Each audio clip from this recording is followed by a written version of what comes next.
नमस्कार, SBT news में आपका स्वागत है। पेश है 22 सितंबर शुक्रवार दोपहर 1:15 बजे राजस्थान की 15 बड़ी खबरें। इस न्यूज बुलेटिन के प्रायोजक हैं विनी केक एंड मोर। तो सबसे पहले एक नजर डालते हैं आज के हेडलाइंस पर। महिला आरक्षण बिल पर बीजेपी कार्यालय में जश्न, पीएम ने महिलाओं से आशीर्वाद लिया, कहा आज हर नारी का आत्मविश्वास आसमान छू रहा। राजस्थान में 24 आरपीएस अधिकारियों के तबादले। अधूरे कॉन्स्टिट्यूशन क्लब का सीएम गहलोत आज करेंगे लोकार्पण। 5 दिन का विशेष सत्र 4 दिन में खत्म। महिला आरक्षण बिल दोनों सदनों में पास। और बिहार फतह के लिए नड्डा की पुराने रणबांकुरों की फौज बनाने की तैयारी। और अब खबरें विस्तार से। महिला आरक्षण बिल यानी कि नारी शक्ति वंदन विधेयक लोकसभा और राज्यसभा से पास होने के बाद शुक्रवार को प्रधानमंत्री नरेंद्र मोदी दिल्ली स्थित भाजपा कार्यालय पहुंचे। यहां पार्टी की महिला कार्यकर्ताओं ने उनका अभिनंदन किया और धन्यवाद दिया। भाजपा दफ्तर पहुंचते ही प्रधानमंत्री ने महिला कार्यकर्ताओं के पैर छूकर आशीर्वाद लिया। प्रधानमंत्री मोदी ने कहा, मैं आज देश की हर माता, बहन और बेटी को बहुत बहुत बधाई देता हूं। कल और परसों 20 और 21 सितंबर को हम सब ने एक नया इतिहास बनते देखा है। हम सबका सौभाग्य है कि ये अवसर हमें मिला है। आने वाली हर पीढ़ी तक इस दिवस की और इस निर्णय की चर्चा होगी। सुबह से ही बड़ी संख्या में महिला कार्यकर्ता भाजपा कार्यालय के बाहर मौजूद हैं। वे गुलाल लगाकर और मिठाई बांटकर बिल के पास होने का जश्न मना रही हैं। राजस्थान में गृह विभाग ने अतिरिक्त पुलिस अधीक्षक स्तर के 24 अधिकारियों के तबादले कर दिए हैं। वहीं सरिता बटगुजर अतिरिक्त पुलिस अधीक्षक live reserve CID CB Jaipur से अतिरिक्त पुलिस अधीक्षक पुलिस परामर्श एवं सहायता केंद्र जयपुर आयुक्त पद पर किया गया तबादला निरस्त किया गया है। आपको बता दें कि पिछले दिनों ही गहलोत सरकार ने पुलिस प्रशासन में 21 अधिकारियों के तबादले किए थे। राजस्थान विधानसभा चुनाव 2023 को लेकर अशोक गहलोत सरकार लगातार प्रशासनिक फेरबदल कर रही है। दिल्ली की तर्ज पर जयपुर में बन रहे कॉन्स्टिट्यूशन क्लब ऑफ राजस्थान का आज शाम 6:30 बजे मुख्यमंत्री अशोक गहलोत लोकार्पण करेंगे। हालांकि अभी क्लब का काम पूरा नहीं हुआ है। यहां 30 नवंबर तक काम होना प्रस्तावित है। इससे पहले आचार संहिता लग जाएगी, इसलिए अधूरे कॉन्स्टिट्यूशन क्लब का ही लोकार्पण किया जा रहा है। मुख्यमंत्री गहलोत के निर्देश पर साल 2021 में जयपुर विकास प्राधिकरण ने क्लब के निर्माण के लिए विधायक नगर पूर्व की जमीन में से 4,948.92 वर्ग मीटर जमीन आरक्षित की है। इसके लिए जेडीए ने यहां बने हुए निर्माणों को ध्वस्त किया। महिला आरक्षण बिल दोनों सदनों में पास हो गया। केंद्र सरकार ने 18 से 22 सितंबर तक संसद का विशेष सत्र बुलाया था, मगर यह सेशन एक दिन पहले 21 सितंबर को ही समाप्त किया गया। इस स्पेशल सेशन में महिला आरक्षण बिल नई संसद में पेश और पास होने वाला पहला बिल बना। सत्र की शुरुआत 18 सितंबर को पुरानी संसद से हुई। 19 सितंबर को सत्र की कार्यवाही नई संसद में शिफ्ट हो गई। इसी दिन लोकसभा में महिला आरक्षण बिल यानी नारी शक्ति वंदन विधेयक पेश किया गया। 20 सितंबर को लोकसभा में 7 घंटे की चर्चा के बाद ये बिल पास हो गया। इसके बाद लोकसभा और राज्यसभा को अनिश्चित काल के लिए स्थगित कर दिया गया।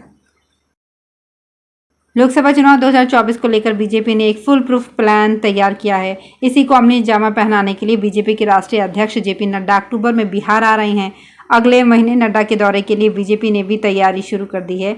नड्डा का आगमन बिहार भाजपा के भीष्म पितामह कैलाशपति मिश्र की जन्म शताब्दी वर्षगांठ के मौके पर हो रहा है। इस अवसर पर आयोजित कार्यक्रम में जनसंघ व बीजेपी के पुराने नेताओं का सम्मान किया जाएगा। जम्मू एयरफोर्स स्टेशन में भारतीय वायुसेना का एयर शो शुरू हो चुका है। जम्मू कश्मीर के भारत में विलय के 76 साल पूरे होने और जम्मू वायुसेना स्टेशन की डायमंड जुबली पर पहली बार इस तरह के शो का आयोजन हो रहा है। इस एयर शो में Surya Kiran aerobatic team hoc MK-132 विमान से देश की ताकत दिखाएगी। इसके अलावा Mi-17 हेलीकॉप्टर के डिस्प्ले के साथ एयर वॉरियर ड्रिल टीम, आकाशगंगा डेयरडेविल स्काई डाइविंग टीम आसमान में करतब दिखाएगी। इस शो को आम जनता भी देख सकेंगे। आप सांसद राघव चड्ढा और बॉलीवुड एक्ट्रेस परिणीति चोपड़ा शादी के बंधन में बंधने जा रहे हैं। उदयपुर के लीला पैलेस में इसकी तैयारियां पूरी हो चुकी है। इस कपल्स के साथ साथ उनके फैमिली मेंबर और फ्रेंड्स भी साथ होंगे। इस शादी में 100 प्राइवेट सिक्योरिटी गार्ड तैनात किए गए हैं। दरअसल होटल लीला पैलेस पिछोला झील के बीच बना है। ऐसे में झील के बीच में भी 4 से 5 बोट पर सिक्योरिटी गार्ड तैनात रहेंगे। चंद्रयान 3 के लैंडर और रोवर की एक बार फिर जागने की उम्मीद है। 14 दिन की रात के बाद चांद के साउथ पोल पर एक बार फिर से सूरज की रोशनी पहुंचने लगी है। इसरो स्लीप मोड पर डाले गए विक्रम लैंडर और प्रज्ञान रोवर से आज संपर्क करने की कोशिश करेगा। इसरो के मुताबिक लैंडर और रोवर के सोलर पैनल पर सूरज की रोशनी पड़ते ही ये काम करना शुरू कर सकते हैं। इसरो ने 4 सितंबर को लैंडर को स्लीप मोड में डाला था। इसरो ने लैंडर रोवर के रिसीवर ऑन रखे हैं।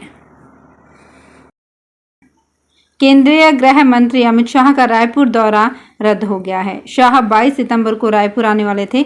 यहां पार्टी कार्यालय में बैठक लेने के बाद शाम को उनका दिल्ली वापस जाने का कार्यक्रम था, लेकिन अब ये दौरा रद्द कर दिया गया है। पार्टी नेताओं ने बताया कि शाह का कार्यक्रम एक दिन पहले ही तय हुआ था। वे 22 सितंबर को दोपहर 1:15 बजे रायपुर पहुंचते। उनके एयरपोर्ट से सीधे भाजपा प्रदेश कार्यालय जाने का कार्यक्रम था। उनके कार्यालय ने अब दौरा रद्द होने की सूचना दी है।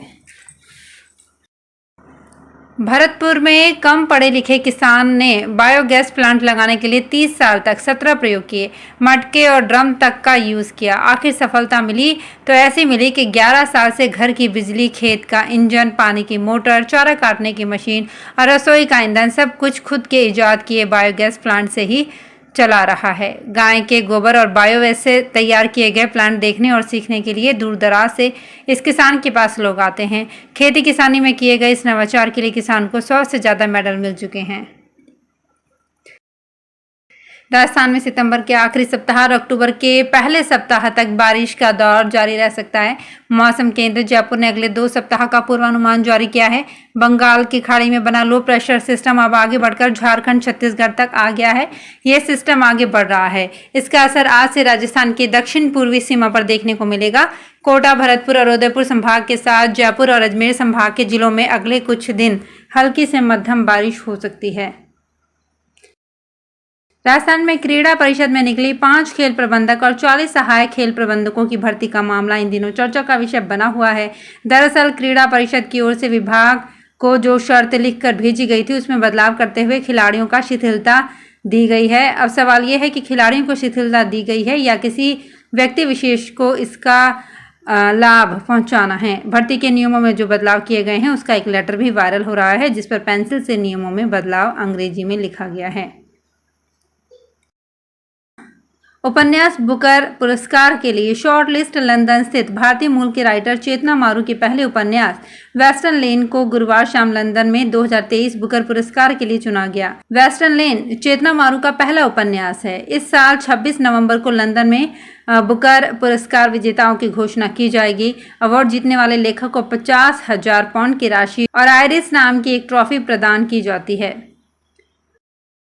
रॉयल और डेस्टिनेशन वेडिंग के लिए देश दुनिया में मशहूर लेक सिटी ने एक और तमगा हासिल किया है। ऑनलाइन ट्रैवल पोर्टल हॉलिडेफाई ने इस साल शादियों के लिए देश के बेहतरीन 12 वेडिंग डेस्टिनेशन के नाम जारी किए हैं। इसमें उदयपुर को देश में पहले नंबर पर रखा गया है। राजस्थान के 3 और शहरों को भी इस सूची में जगह दी गई है। इनमें जयपुर को दूसरे, जोधपुर और निमराना किला अलवर को छठा और 7वां पसंदीदा डेस्टिनेशन बताया है। देश दुनिया से प्री वेडिंग, वेडिंग और पार्टी फंक्शन के लिए उदयपुर को पसंद किया जा रहा है। मणिमहेश की डल झील में शाही स्नान के लिए बड़ी संख्या में श्रद्धालु भरमौर पहुंच गए हैं। श्रद्धालुओं के जत्थे भरमौर से मणिमहेश के लिए रवाना हो रहे हैं। इस यात्रा के शाही स्नान का शुभ मुहूर्त आज दोपहर 1:36 पर शुरू होगा। कल दोपहर 12:18 तक चलेगा। पिछले 24 घंटे के दौरान जिस तरह के हालात भरमौर में वाहनों के अधिक संख्या में पहुंचने से बने हैं, उसे देखते हुए अंदाजा लगाया जा रहा है कि स्नान में 2 दिन में 60 से 70 हजार लोग डुबकी लगा सकते हैं। तो फिलहाल इस बुलेटिन में इतना ही। फिर हाजिर होंगी कुछ और बड़ी खबरों के साथ।